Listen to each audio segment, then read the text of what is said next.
Esta es una producción de Grupo Fórmula. Encuentra más contenido como este en radioformula.mx. Fórmula Noticias, fin de semana, con Jaime Núñez. Ya estamos de vuelta en este espacio informativo a las 8 de la mañana con 38 minutos. Es el tiempo del centro del país. Un gustazo poder saludar esta mañana a la distancia a Tania Espinosa. Ella es representante de Mujeres en Empleo Informal, globalizando y organizando, es WEIGO, así se conoce esta asociación. Tania, primero te saludo y te doy la bienvenida. ¿Cómo te va? Muy buenos días. Hola Jaime, muy buenos días. Muchas gracias por el espacio. Oye, a ver, coméntanos, ¿qué es esto del ingreso mínimo vital? Una cuestión que ustedes han venido empujando y que se ha venido hablando y que incluso ya existe una ley para implementar en la Ciudad de México, falta que se aplique, pero ¿qué es este ingreso mínimo vital y cómo se puede implementar y de qué manera se debe implementar?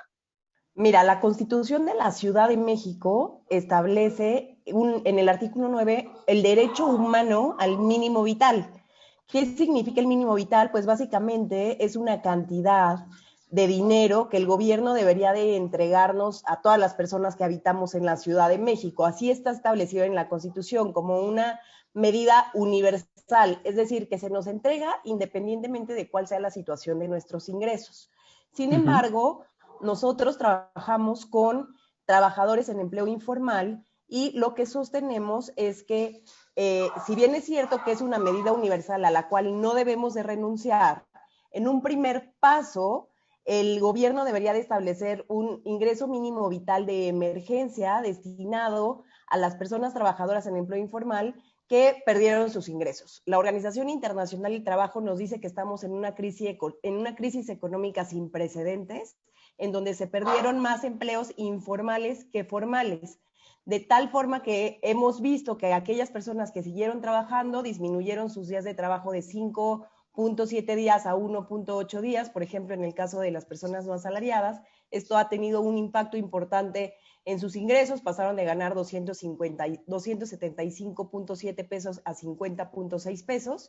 Entonces, solamente el 24% de las personas que entrevistamos para un estudio que se hizo desde WEIGO sobre el impacto del COVID a las personas trabajadoras en empleo informal, dijeron haber recibido algún tipo de apoyo monetario por parte del gobierno. Por lo tanto, sería importante que el Congreso de la Ciudad legislara para reglamentar el mínimo vital que ya está en la Constitución y, por otro lado, el gobierno de la ciudad hiciera las políticas públicas adecuadas para que se pueda implementar. Aquí es importante decir que la Constitución no establece cuál debe de ser el monto y nosotros lo que proponemos en un estudio que publicamos el miércoles son dos cosas. Una, que es la menos ideal, pero posible, es que el monto sea equivalente a la línea de la pobreza alimentaria, que serían 1,649.65 pesos al mes. Esto, evidentemente, únicamente ayudaría a garantizar la alimentación.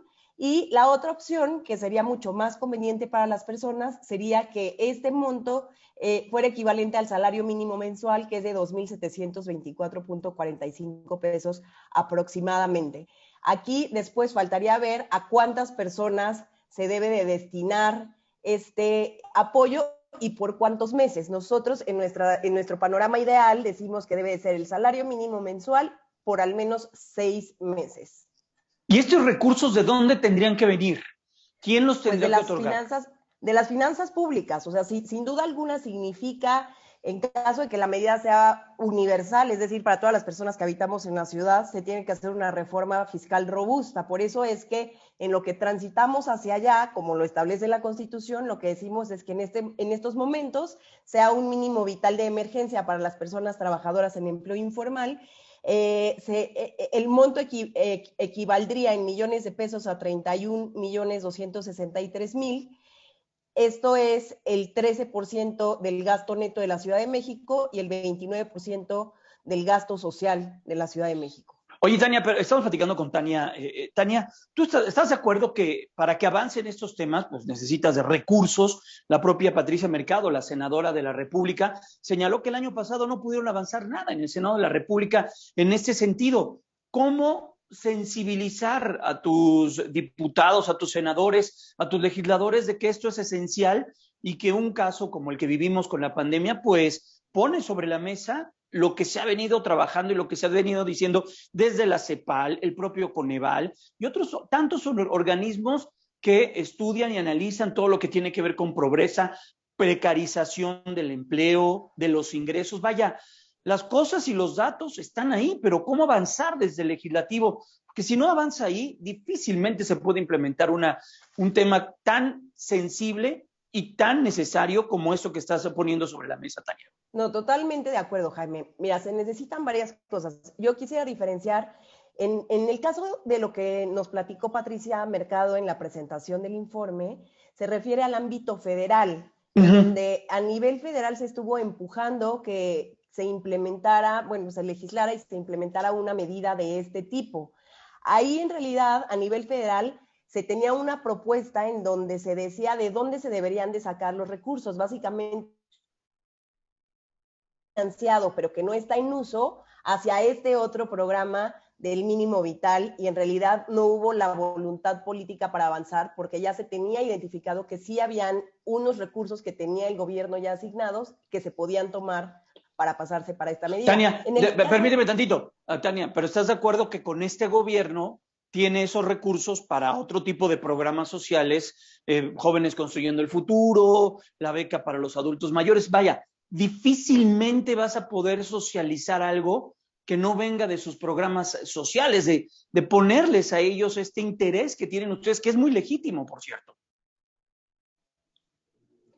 Pues en el caso de la Ciudad de México, particularmente, justo lo que te venía diciendo es que es un poco distinto, porque la Constitución de la Ciudad de México de 2017 ya establece este derecho. O sea, el derecho ya está en la Constitución y por lo tanto, tanto el legislativo como el ejecutivo tienen la obligación legal de avanzar en ese tema. Entonces, sin duda alguna se tiene que hacer un reacomodo en las finanzas de la ciudad, se tiene que evaluar cómo están funcionando los programas sociales que ya existen y que ya están financiados para ver si en realidad se tiene que seguir asignando dinero a esos programas. Y por otro lado, en realidad el gobierno tiene que analizar cómo hacer para financiar este derecho que de acuerdo a la Constitución ya todas las personas tenemos. O sea, lo que te quiero decir es que no es ya que puedan elegir entre sí hacerlo o no hacerlo. Sí. Sino que lo tienen que hacer. Ya lo deja ahí para Lo todos. entiendo perfectamente, pero ¿cómo hacer, por ejemplo, aquí, en el caso del gobierno de la Ciudad de México, a quién le debemos tocar la puerta? ¿A la jefa de gobierno Claudia Sheinbaum o a tu nuevo Congreso que va a entrar en operaciones? Hay que tomar en cuenta que va a haber una reconfiguración dentro de las fuerzas políticas en el Congreso local, aquí en la capital de la República Mexicana. ¿Qué tienes que hacer o qué se tiene que hacer como medios de comunicación nosotros? ¿Le tenemos que preguntar a Fadala Cabani o le tendríamos que preguntar a los líderes del Congreso que van a entrar en funciones el próximo mes de septiembre? A ambos. En realidad es que ambos tienen la obligación. Por un lado, el Congreso tiene la obligación de reglamentar lo que la Constitución ya establece. Aquí hay que recordar, digo, tú sabes que llevan un atraso importante en las legislaciones secundarias, reglamentaciones que tienen que hacer sobre diferentes derechos que la Constitución ya establece para todos y todas. Entonces, esta no es la excepción. Y por otro lado, también el gobierno de la ciudad tiene que establecer claramente justo cómo va a financiar una medida de este tipo. No hay hasta el momento ningún paso dado hacia ese sentido. No tenemos más datos que los que nosotros hemos producido en este informe sobre cuánto costaría la medida y de dónde se pueden tomar esos recursos. Y por supuesto que lo ponemos a disposición del gobierno como un primer saque de datos que les permitan analizar con mayor compromiso cómo es que esta medida se puede lograr. Estamos platicando con Tania Espinosa, ella es representante de WEIGO, esta organización global que pues atiende todo este tipo de circunstancias y de realidades en este tipo de ámbitos. Tania, ¿ya se han acercado con las fuerzas políticas, con los partidos políticos, también para que les ayuden a empujar desde esa parte, desde el legislativo local, esto que se tiene que implementar? Y que dices, 2017, 2018, 2019, 2020, 4 años que estamos en falta aquí en la capital del país. No nos hemos acercado, recién presentamos el informe el miércoles, pero sin duda alguna es uno de los pasos que tenemos que seguir y como te decía, nos tenemos que acercar tanto al legislativo como al ejecutivo. Tiene que haber un trabajo conjunto, sobre todo para que no se improvise sobre esta medida y no se politice. Estamos hablando de un ingreso mínimo vital para personas que literal durante la pandemia no tuvieron dinero para comprar alimentos, que no tuvieron dinero para satisfacer otras necesidades básicas. Y de acuerdo al estudio que hicimos desde Wigo, sabemos que lo que tuvieron que hacer fue, por un lado, los que tenían ahorros, gastarse todos los ahorros, y por otro lado, los que no tenían ahorros o los que se acabaron sus ahorros, pedir dinero prestado y vender sus cosas. Medidas que a la larga, si estamos hablando de personas que están en vulnerabilidad económica, pues les impactan de manera importante. Entonces, no se trata de un partido o de otro partido, se trata de cómo garantizar este ingreso mínimo para personas que realmente lo están necesitando. Otro dato importante es decir que las personas no asalariadas, por ejemplo, en la Ciudad de México, sí recibieron un apoyo económico por parte del gobierno de la ciudad. La Secretaría del Trabajo y Fomento al Empleo les entregó 2 veces 1,500 pesos. Esto fue 3,000 pesos en total para toda la pandemia. Pero por supuesto que no fue suficiente para que estas personas pudieran pasar toda la pandemia de una manera digna, ¿no? Subsistir de una manera digna. Por eso es que pensamos que este tipo de medidas no se deben de improvisar. Es decir, ante una crisis, por ejemplo, en este caso, el gobierno eligió darle esa medida de 2 meses, de 3,000 pesos en total, a un número amplio de personas. Lo que nosotros estamos proponiendo es que tal vez para lograr el objetivo que se necesita, con ese mismo dinero, en vez de entregárselo a un número tan amplio de personas, pudieras focalizar entregas a las mismas personas. Pues Tania, vamos a estar muy al pendiente. Sin duda es un gran tema, ¿eh? Y qué bueno que lo sacas y qué bueno que ustedes lo pusieron sobre la mesa esta semana. Veremos si tienen respuesta y vamos también a preguntarle nosotros directamente a las autoridades de la Ciudad de México qué piensan, qué opinan y cómo tienen que implementarlo, porque como tú bien comentas, no hay opción. Hay que hacerlo, nada más hay que ver cómo se implementa para que no existan ocurrencias. Pues Tania Espinosa, ella es representante de Wigo aquí en la Ciudad de México. Muchas gracias, Tania, cuídate mucho y que tengas un excelente fin de semana. Gracias, Jaime, hasta luego. Hasta pronto, buenos días. Ahora voy contigo, René Navarro, te saludo, ¿cómo estás? Buenos días.